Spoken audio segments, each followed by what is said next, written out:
દોસ્તો, હું છું એલડી મકવાણા. બોટાદ દસ્તક ન્યૂઝમાં આપનું હાર્દિક સ્વાગત છે. દોસ્તો, આપ જોઈ રહ્યા છો તે એમ્બ્યુલન્સમાંથી જે દર્દીઓ નીચે ઉતરી રહ્યા છે તે ખરેખર દર્દી નહોતા, પરંતુ બોટાદ સાળંગપુરનો કાપલીધાર ઉપર જે રોડ છે એમાં મોટો ગોઠણ સમાણો ખાડો પડી ગયો છે. એટલે એક નહીં પણ એક ગોઠણ સમાણો છે, બીજો અડધો ફૂટનો છે, ફૂટના છે, એવા 3-4 ખાડા પડી ગયા છે.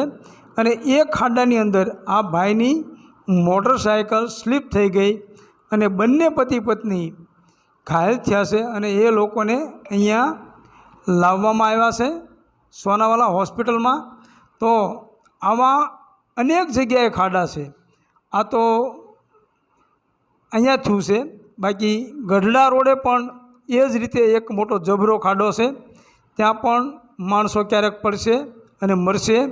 એ જ રીતે બોટાદથી રાણપુર જતો મિલિટરી રોડ એ પણ ખતરનાક રોડ થઈ ગયો છે, કારણ કે રોડ નહીં પણ ખતરનાક રોડ છે.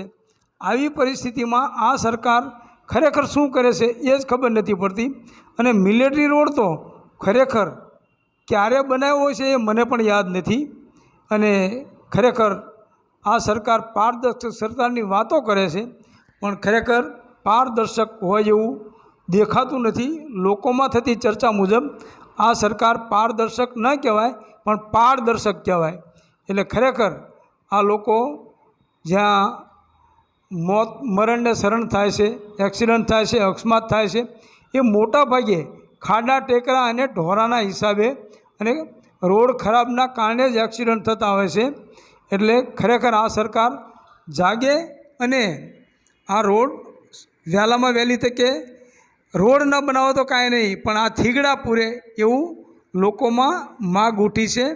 કારણ કે આવા અનેક નિર્દોષ લોકો બલીનો બકરો બને છે અને મરણને શરણ થાય છે. Botad Dastak news, LD Makwana, Botad.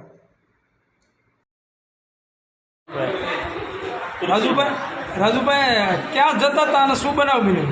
સાળંગપુર જતા હતા અત્યારે સાંજે, અને ત્યાં ખાડો આવ્યો વચ્ચે, એટલે દેખાણો નહીં, એટલે સીધી ગાડી પલટી થઈ ગઈ.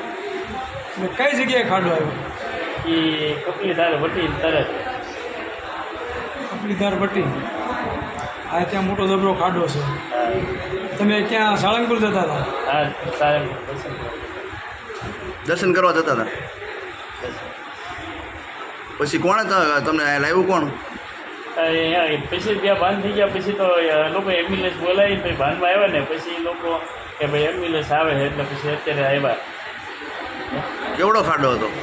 ખાડો તો પછી તો 2 ભાન જ થઈ ગયા હતા. ખાડો તો મોટો હતો એમ કહેતા હતા. મેં ખાડો જોયો ને ખાડો મોટો.